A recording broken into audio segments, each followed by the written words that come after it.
बिस्मिल्लाहिर्रहमानिर्रहीम। अस्सलाम वालेकुम। आज का हमारा टॉपिक लैब टेक्निक्स के नेक्स्ट लेक्चर में सेंट्रीफ्यूगेशन का है। सेंट्रीफ्यूगेशन क्या होती है और इसकी टाइप्स आज डिस्कस करेंगे और इसके यूजेस वगैरह को डिस्कस करेंगे। सेंट्रीफ्यूगेशन का सबसे पहले इंट्रोडक्शन पे आते हैं। Centrifugation is a device for separating particles from a solution. Most commonly जो कोलाइडल सॉल्यूशन होंगे उनमें ये सेपरेशन का प्रोसेस कैरी आउट किया जा सकता है। सो सॉल्यूशन में सेपरेशन किस बेस पे होगी, किस तरह होती है, अकॉर्डिंग टू देयर साइज। जो सॉल्यूशन के पार्टिकल्स हैं वो उनके साइज के अकॉर्डिंगली उन्हें सेपरेट किया जाता है। Their shape, density, viscosity of the medium, उसकी विस्कोसिटी कितनी है, वो किस तरह का कितनी थिकनेस है उसकी, या कितना वो थिन है, उस पर डिपेंड करता है। और last one, rotor speed. Rotor mean जिस सेंट्रीफ्यूगेशन मशीन में जब हम उसे रन करते हैं तो वो किस उसका जो रोटर है कितनी स्पीड पे रोटेट करता है, उस रोटेशन की स्पीड को हम इसमें काउंट करते हैं फॉर द सेपरेशन पर्पज। तो सेपरेशन जो होगी सेंट्रीफ्यूगेशन डिवाइस से वो डिपेंड किस पे करती है, फिर रिपीट कर दूंगा, जो पार्टिकल साइज है उस पर डिपेंड करती है। पार्टिकल पार्टिकल साइज पे डिपेंड करती है। पार्टिकल साइज के अलावा उसकी शेप क्या होगी, डेंसिटी कितनी है उसकी लिक्विड की, उसकी विस्कोसिटी, थिकनेस या थिननेस के हिसाब से उसके पार्टिकल सेपरेट होंगे।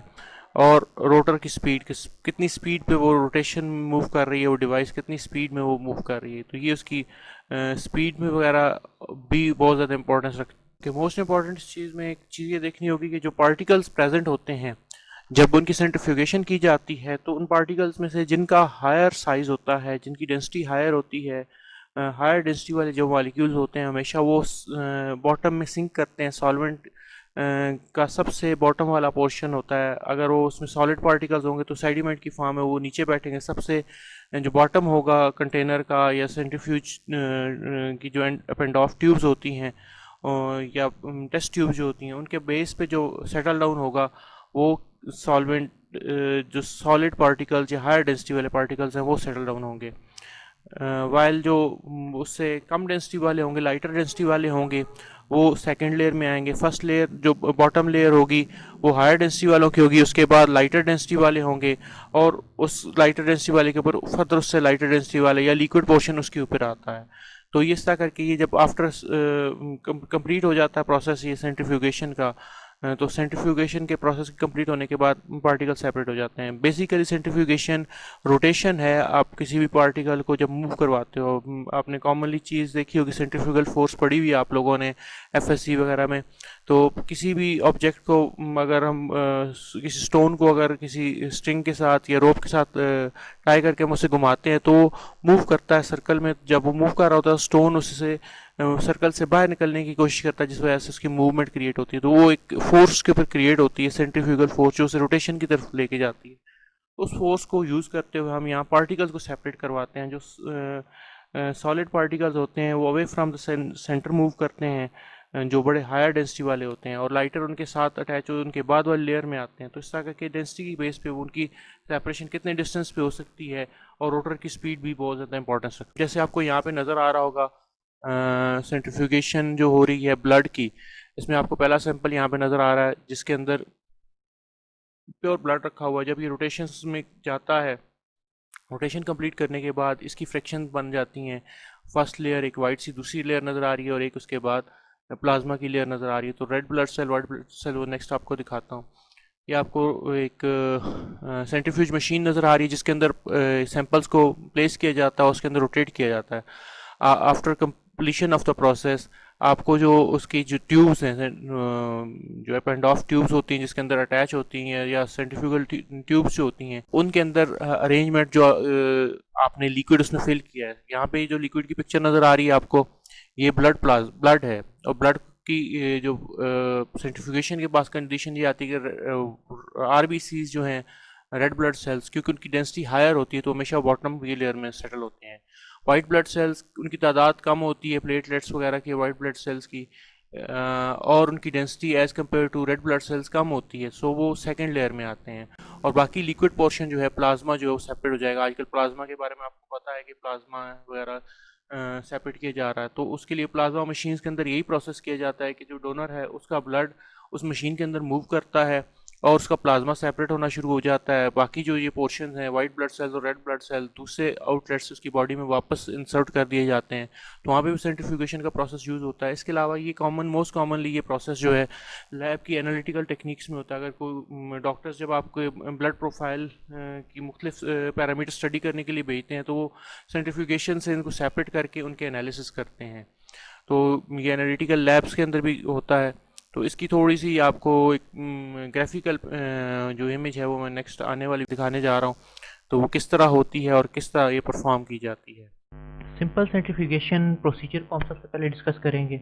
उसके लिए हमें एक सिंपल सेंट्रीफ्यूज मशीन चाहिए जो हैंड हेल्ड होती है, कॉमनली लैब्स में मिल जाती है, और उसकी जो टेस्ट ट्यूब वगैरह उसमें अटैच होनी है वो रिक्वायर होगी। और इसके अंदर हम इसकी टेस्ट ट्यूब के अंदर मडी वाटर को फिल करेंगे। मडी वाटर रिक्वायर होगा सेपरेट करने के लिए, मिक्सचर है एक टाइप का वाटर और मड का। तो इसको हम इस मशीन के अंदर रन करेंगे। उससे पहले हमने फिल कर लेना इसकी टेस्ट ट्यूब्स के अंदर, फिलिंग कर लेनी है मडी वाटर की। ये इस तरह की फॉर्म में नज़र आएगा जैसे आपको यहाँ पे नज़र आ रहा है। फिलिंग करने के बाद आप उसे मशीन के अंदर रन करो। मशीन के अंदर उसकी पॉकेट्स के अंदर अटैच करने के बाद उसे रन किया जाएगा, जैसे आपको यहाँ पे पिक्चर में नज़र आ रहा है। रन होने के बाद जब हम उसे पर्टिकुलर टाइम पीरियड के थोड़ी देर के रन करेंगे तो आप देखेंगे कि इस रोटेशन की वजह से सेडिमेंट्स जो हैं वो टेस्ट ट्यूब्स के एंड में साइड पे बॉटम पे मौजूद होंगे, जो आप कलेक्ट कर सकते हो। तो इस तरह ये सेपरेशन का एक प्रोसीजर है सिंपल सेंट्रीफ्यूगेशन मशीन। और इसकी जो बाकी टाइप्स हैं उसको हम आने वाले जो बाकी पोर्शन है उसमें डिस्कस करेंगे। तो इस पिक्चर में आपको नज़र आ रहा होगा कि ये रोटेशन में मूव करता है, और जो जितने हैवी पार्टिकल्स हैं वो away from the centre move करना शुरू करते हैं। तो अवे फ्रॉम द सेंटर ये जो पार्टिकल्स हैं सेडिमेंट्स के तौर पे एंड बॉटम पे सेटल डाउन हो जाएंगे। दोबारा ये रिपीट हो रहा है। इसके ऊपर आप देख रहे होंगे कि away from the centre movement की वजह से जो ये रोटेशन की मूवमेंट है ये उन सॉलिड पार्टिकल्स को लिक्विड पोर्शन से सेपरेट करवा देती है और सेडिमेंट्स एंड में नज़र आते हैं। कॉमन सीआरली कह सकते हैं सेंट्रीफ्यूज मशीन देखिए, जो सिंपल सेंट्रीफ्यूगेशन के लिए यूज़ होती थी, हैंड हेल्ड थी, लेकिन आजकल इलेक्ट्रिक है मोस्टली जो यूज़ होती हैं, और वो इलेक्ट्रिक पावर को जनरेट कर के हेल्प से स्पीड को जनरेट करती हैं। ये तो आपके हैंड की हेल्प पे कितनी स्पीड पे आप उसे रोटेट करवाते हो, जो नहीं है उनमें काफ़ी ज़्यादा हायर स्पीड वाली भी मौजूद हैं। तो हम आगे डिस्कस करेंगे क्या क्या स्पीड होती है किसकी और क्या किस तरह करके ये फंक्शन परफॉर्म करती हैं। बेसिक प्रिंसिपल ऑफ सेंट्रीफ्यूगेशन थोड़ा बहुत आपको आइडिया हो गया होगा, लेकिन मैं इसे फिर एक दफ़ा रिपीट करवा देता हूँ। Principle of centrifugation technique is to separate the particles suspended in liquid media under the influence of centrifugal force. पहले मैं बता चुका हूँ कि सेंट्रीफ्यूगल फोर्स किसी भी सॉलिड पार्टिकल का सर्कुलर मूवमेंट में जब उसे लेके आते हैं तो वो away from the centre move करता है। तो इस मूवमेंट के दौरान जो सीवियर पार्टिकल्स होंगे वो मूव करेंगे far away from the centre, जो लाइटर होंगे less far away from the centre move करेंगे, तो उनकी डेंसिटी के अकॉर्डिंगली वो सेपरेट होते जाएंगे और दूर मुख्तलिफ लेयर्स में वो सेटल होना शुरू हो जाएंगे। ओके, उसके बाद इंपॉर्टेंट चीज़ है कि और इस प्रिंसिपल में जो है समझने वाली है, centrifuge works using the sedimentation principle. और जब वो पार्टिकल्स अवे मूव कर जाते हैं तो वहाँ वो सेटल होना शुरू हो जाते हैं, सेडिमेंट होना शुरू हो जाता है। तो इसमें सेडिमेंटेशन प्रिंसिपल भी वर्क करता है along with the centrifugal force, where the centripetal acceleration causes denser substances, जो मैं पहले बता चुका हूँ, denser substances हैं particle to move outward in the radial direction। जब वो मूव करता है, जैसे आपको ये पिक्चर नज़र आएगी अभी, तो इसमें नज़र आ रहा होगा कि ये सेंट्रल पोर्शन होता है, उसके साथ जब वो पार्टिकल मूव करता है तो वेलोसिटी जितनी तेज़ होती है उतनी स्पीड के साथ वो पार्टिकल्स अवे मूव करते हैं, और सेंटर से उनकी मूवमेंट हमेशा अवे होगी, जिसकी वजह से डेंसर पार्टिकल सेंटर से अवे मूव करते हैं और टेस्ट ट्यूब का बॉटम वाले पोर्शन पे वो जाके सेटल होना शुरू हो जाते हैं। या जो उसकी स्पीड है कई दफ़ा वो बहुत ज़्यादा अगर हायर स्पीड पे होंगी तो जो बॉटम में सेटल होने वाले पार्टिकल्स हैं उनमें से भी जो बहुत ज़्यादा डेंसर होंगे वो सबसे लोअर एज पे होंगे और उससे लाइटर वाले उससे अबव होंगे। Separation of particles carry out होती है इस तरह using the centrifugal field force या फिर सेंट्रीफ्यूगल फील्ड जनरेट करके along with the sedimentation principle. इसके बाद हम टाइप्स की तरफ मूव करेंगे। सेंट्रीफ्यूगेशन टेक्निक जो है इसके लिए डिफरेंट मशीन जो यूज़ होती हैं उसकी 4 टाइप्स की सेंट्रीफ्यूज मशीन्स यूज़ की जा सकती हैं। First one clinical bench top centrifuge, second high speed refrigerated centrifuge, third one continuous flow centrifuge and last one इसमें होगी अल्ट्रा सेंट्रीफ्यूज मशीन। तो इन्हें वन बाय वन हम डिस्कस करते हैं। तो फर्स्ट ऑफ ऑल जो क्लिनिकल बेंच टॉप सेंट्रीफ्यूज है वो क्या है, किस तरह की मशीन होती है, वो किस तरह फंक्शन परफॉर्म करती है। तो ये मोस्ट कॉमनली इसकी जर्नल से आपको इन्फॉर्मेशन दे दूं कि सबसे कॉमन इक्विपमेंट है लैब्स के अंदर। चीपर सेंट्रीफ्यूज मशीन है ये, लैब्स में इजीली अवेलेबल होती है। जो जितनी भी क्लिनिकल लैब्स हैं उनमें ये इंस्ट्रूमेंट लाजमी मौजूद होता है, जो चीपर एनालिसिस करने वाली हैं, जिनके अंदर लिमिटेड एनालिसिस हो सकते हैं। कम से कम एफिशिएंट जो एनालिसिस करने वाली कुछ लैब्स हैं आप हर एक सिटी में मौजूद होती हैं। जर्नल पर लैब जो होंगी उनके अंदर होगा, लेकिन जो हाई टेक लैब्स होती हैं उनके अंदर इससे बड़ी मशीन्स मौजूद होती हैं। तो ये जर्नल से एक मशीन है, हमारी लैब में भी अवेलेबल है। तो इसे सिंपलेस्ट टाइप ऑफ सेंट्रीफ्यूज कहते हैं। ये उसी कह सकते हैं इसकी speed as compare to hand held जो सेंट्रीफ्यूज होती है सिंपलेस्ट, उससे थोड़ी ज़्यादा होती है।